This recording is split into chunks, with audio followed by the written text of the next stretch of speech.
On this episode of TrailRecon, we're taking a look at a supercharged two-door Jeep Wrangler. Stay tuned.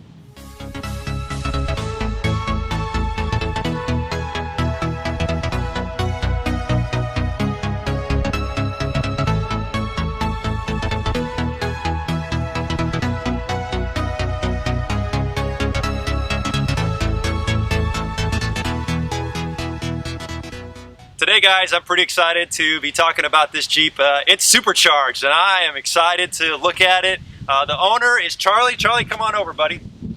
Thanks for letting us take a look at your Jeep today. I really appreciate it. How are you? I'm doing well, man. So, guys, Charlie is affectionately known as Tail End Charlie. He is a board member of the San Diego Jeep Club, and whenever we go out on Jeep runs, he's tail end. He's making sure everybody's staying corralled. And I appreciate all the hard work you do when we go out on the trails, man. It's tough. Unfortunately, I don't get to film your Jeep a lot because you're always in the back. So I'm excited today to be taking a look at this Jeep. So tell us, what do we got? What year? So it's a 2012 Rubicon two-door, and it's the Dozer. The Dozer, I love the color, man. We're going to save the Supercharger for last. I think that's the coolest thing. We'll talk about that towards the end. Talk about the front. What we got here for bumper and gear? Okay, so we've got a Shorty by Rock Hard. It's a steel bumper. Hooked up my Zeon, Warner Zeon 10S, a synthetic line. How long have you had your winch? 4 years. 4 years. And I've got that hooked into a Factor 55 flat link. On top of that, lighten up some of the way, I've got a rigid 10-inch up front. And what do we got for headlights and fog lights? So the headlights are first generation JB speaker. Okay. They're super bright. Same with the fog lights. Well, I've seen you at night, and you are definitely bright. We know you're behind us for sure. So, man, I love the lights. I love the whole look of the Jeep. Let's move to the side, dude. Let's take a look at suspension and tires. So yours rides definitely higher than mine. What lift you got on here? So I have the long arm Rubicon Express with 5.5-inch Synergy springs in it. Wow. So basically, 5.5 inches, maybe a little 6 in there because I've also got a leveling kit, which pushes little rubber pucks on the spring. So I would say total 6 inches. 6 inches. That's a lot of clearance, man. Nice. Yeah. How is it down the freeway? It's Jeep. It's a bumpy. It's a fun ride. Okay, so Charlie, talk to me about fenders, buddy. What do we got? So we got Poison Spyder aluminum fenders. I went with aluminum to save a little weight. On trail, these things, I bashed them, and they're holding up just like steel. Yeah, nice. Well, they got a couple of little love taps on them, but that's all right. They're looking good. What do you got for tires? So I've got the BF Goodrich KO2s, which are the all-terrains. Really quiet on the freeway, but they are a super tire on trail. I've had these for about 2 years. I've got almost 40,000 miles on them. That's impressive. And they have not let me down. Okay, nice. And what about your rims? What do you got? So I got the Mickey Thompson Baja 2s. I'm one of the last people in basically the country to get them. Wow. Because they stopped actually making them. Looks like some rigid cubes and a rigid light bar. Yep. So I've got the rigid dually D2s set up in a driver's pattern. So basically I got a nice wide focus out. And then up to a rigid 50-inch in what they call their combination pattern. So nice straight focus beam in the center, but I go off to 20 degrees on the outside. Nice. So basically really lighten up that trail at night. Nice. And rock rails, what do we got here for you? So still same manufacturer, Poison Spyder. Okay. We went with aluminum rock rail and aluminum door guard. Just so that, again, saving that weight where it needs to be saved at. And I have bashed it on rocks. No worries. I would think with 6 inches, man, these probably aren't getting scraped as much as anybody else's. Yeah, not so much. Nice, awesome. Okay, cool. Let's go take a look at the back. All right. All right, so Charlie, we got a lot going on back here, man. Start with the bumper and work your way up. What do we got? So we have the complete Rock Hard rear swing out bumper. All right, so we got the swing out gate with a steel bumper, with the jerry can holders and the rock rack. And as you can look at the rock rack, I got my American flag showing. Yeah, man. So these American flag holders, my uncle actually makes these. Oh, yeah. All right, so he's got a company called The Original Swiveler. And if you're looking, you want something to put a flag up there, I haven't found anything better than this to do it. Okay. Solid aluminum and cast stainless steel. Nice. Last all day long. Very well built. Does he have a website? Yes, he does. The website is www.originalswiveler.com. Okay, I'll put a link in the description, guys. Go check that out. Okay, you've got a camera going on here, right? What do we got? So I've got a front and rear camera. I took the factory system. I've got a lock pick in there. And that allows me, gives me that front and rear view. So when I'm on the trail, I'm not jumping out and having to look. And the cameras are pretty simple. They're the little e-sky cameras. They're high definition, and they have the gradients in them so that you can actually say, hey, I'm about 2 feet, 3 feet from whatever obstacle you're in. And with all of this back here, you know, I need that backup camera. Right, I got you. And you've got 2 water and 2 fuel Rotopacks. You like them? Oh, yeah. Yeah. Gone are the days of having any of the steel jerry cans, you know. This is the way to go. Yeah, I love my Rotopacks. All right, swing her out, man. Let's see what we got going on behind it. Ooh. What do you think the weight is on this bad boy? Well, since it's all steel, we're looking at about 100 pounds. And with everything added on it, probably like 150, 200. You got all kinds of stuff mounted on the back here. Yeah, this is from the days when I learned, when I was off-road and I used to get stuck a lot. And being out in the middle of the desert, and you got to get yourself out when you had a little 2x4 truck. Yeah. You learn to carry stuff. So, you know, I got an axe, shovel, and a pick, which I find is very useful on a trail no matter where you're at, what you're doing, whether you're back at camp or out on trail. You have something to either dig a hole, dig someone out, or chop some wood. And you got the high lift down here? Yep, high lift. It's a little 48-inch high lift. It's all you really need with the high lift jack base.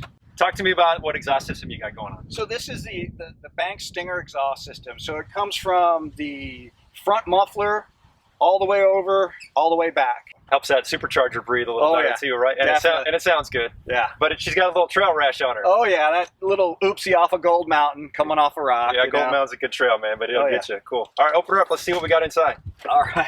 Welcome to the garage. Oh, look at that. So like all good off-roaders, got to have a lawn chair. Yeah, absolutely. Right? I take mine with me all the time. You know, because you never know when you want to relax. Yep. Then I carry a 15-pound CO2 bottle. It's a power tank, just for those emergency cases where, hey, I either want to air up really quick or I want, we pop a bead off someone's tire to get it back on. On the sides, I've got my little 2-pound extinguisher. I got my boo-boo kit, as I call it, in case somebody gets, they get a little boo-boo or something, I rip that off. I can take care of it. All the essential oils. If I or someone else needs, gear oil, needs radiator fluid, needs transmission fluid, I've got it. Yeah, and that's an important thing, folks. Charlie doesn't just carry this for himself. He's out there looking out for us as the tail end Charlie. He's if somebody breaks down or needs something, this gear is not only for you, but it's also to help us out, man. Oh yeah, so that's cool. Okay, what else? What else you got? And as we come in, I got my hose along with different deflators, emergency roadside kit, which basically got flares in there. It's got jumper cables. Can affix a flat if somebody comes out and we need that. My recovery kit. I've got 2 straps, a tree hugger. Snatch block, a bunch of different D-rings. Yep. And then we come over here, got basic, my tools. Let's take a look at the interior real quick. All right. All right, Charlie. So it looks like we got about 107,000 miles on here. Oh, yeah. All mine. All yours, huh? You've had it since new, right? Yeah, I picked her up when she had 3 miles on her. Okay, and what do we got here? You got all kinds of monitors and stuff. Talk to us about it. All right, so what you see over there against the A-pillar is my trail mapping system. It's just a small Garmin that I loaded California trail maps on. Okay. Then you come over. My monitor here is, the trail guy from Super Chips, which basically, as we all know, as JK owners, we don't have enough gauges. That's what that's there for, to monitor the actual what's going on in the engine. Okay. Stock stereo? Stock stereo, navigation system. Again, with that lockpick system, gives me the ability to look at those front and rear cameras. Okay, and we know you got automatic. What radio you got here right next to your knee? Okay, so that's my CB radio. That's a Uniband 520. Basically, a 40-channel small CB for out on the trails. Okay, and then you've got your ham up here, is that right? My ham, it's a Yanzu 7900, detachable faceplate. It makes it a little bit easier. I can read it while I'm out on trail. So. Okay, and then talk to us about the Rollbar system you got in here. So this is a bolt-in system by Rock Hard. It's called their Sport Cage, and it just strengthens what comes with the Jeep. Okay. Which is pretty awesome. Well, very cool. And man, I got to take a peek. I want to know what folks got in their center console. So, nothing cool, just an iPhone. iPhone right now. And then what we got down here? Just looks like some extra CB stuff. So in there's my handheld ham. Being redhead, I got, of course, a sunscreen. All right, man. I know what everybody wants to see is under the hood, but first of all, let's talk about the hood. What do you got on the hood here? So the hood is the factory hood. with the Daystar vent kit on there. You have smaller vents for low speed, just basically as we're crawling, lets all that engine heat get out of the engine. And then the center is more of a high speed scoop where the engine and the fan and as you're driving causes that vacuum and then it kind of comes out of the side. But this is all functional, this isn't for looks. It's all functional. All right, Supercharger, baby. Tell us, how long have you had it? Well, I've had the Supercharger about 2.5, maybe 3 years now. Okay, and which one is it? This is the Magnuson for the JK. So, a lot of fun. How much extra horsepower did you get when you threw this on? When I dynoed around 310 horsepower and about 260, 270 pounds of torque to the rear wheels. So that was a lot of increase over what the stock was for the 2012 model, right? Yeah, a lot. Awesome. And so I got to ask, what's gas mileage like? Not that anybody cares about gas mileage in a Jeep, but what's it like? If I don't put my foot in it, it's probably hard to do that. She gets decent. I mean, I'm getting like 12 around the city and maybe 14 on the highway. It's not terrible. You know, but cruising highway speeds, if I kick it up a little bit, I've seen 9. Yeah. Well, with those 37s, though, it probably pushes those right along, though. Oh, yeah. Nice. Hums right along. You've got S-Pod, and you've got the dual ARB. Yep. See? Oh, and you've got, talk to me about your battery setup. So this is the Genesis dual battery system. All right. Got a complete kit, probably, in my opinion, the best on the market for your money. Yeah. And what do we got for intake here? So for intake, getting back to the Banks, so I married the Banks exhaust with the Banks Ram air intake. Yeah. Got to get that supercharger sucking a lot of air, so I got to be able to get the air out. Nice. Awesome. All right, Charlie, I got 5 questions for you, buddy. Shoot 'em.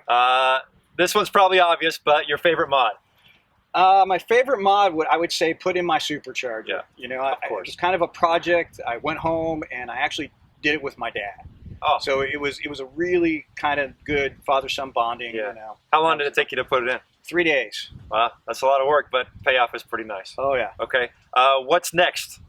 Next, I'm looking at doing the advanced adapter, upgraded shift linkage for the transfer case. Okay. Because as we all know, as JK owners, that little plastic hem joint tends to break, and I don't want it to do that on me on the trail, so that's my next project. Nice. Okay. What's the stickiest situation you've been in driving this? This one, it was we were up at Gold Mountain with the club. It started raining on us, and we had somebody actually break an axle, and we had to actually nurse this person down. So it was a lot of stop and goes. That wet rock up there gets a little hairy. Right. What's been your favorite trail that you've been on? My favorite trail right now, I would honestly have to say it is, in Moab, Utah, and it is top of the world. Just a nice, beautiful, mild to medium trail that gets you up about 7,000 feet and you overlook the valley of Utah, Moab. Beautiful. Highly recommend it. I can't wait to get out to Moab. It's on my bucket list for sure. What trail's on your bucket list? Rubicon. Rubicon. We live in California. I got a Rubicon. I gotta go. I'm with you, man. I'm with you. Well, Charlie, thank you, dude, so much for letting us take a look at your Jeep, man. It's a beautiful rig. Guys, I'll put in the description everything we talked about today. Charlie, thanks, buddy. Yep. I really appreciate it. Hey, guys, if you're not a subscriber, hit that subscribe button. And until next time, we'll see you out on the trail.